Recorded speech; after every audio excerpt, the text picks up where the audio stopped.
खड्का गुरुङ पनि नाइची गाउँमा आएर धान झाड्दैछ। यो चाहिँ नाइची गाउँ। हामी बिहान काठमाडौँबाट नाइची गाउँ आइपुग्यो। ठाउँ हेर्दैछौँ। यहाँ धान झाड्दै रहेछ। अब खड्का सोल्टीले पनि धान झाड्दैछ।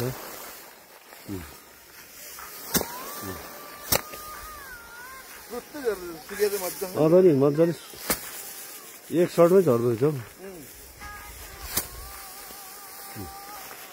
नाइची गाउँ यो। अब यी माथि झरनाहरू पनि छ। पुरा पहाड। यो नाइची गाउँ माथि।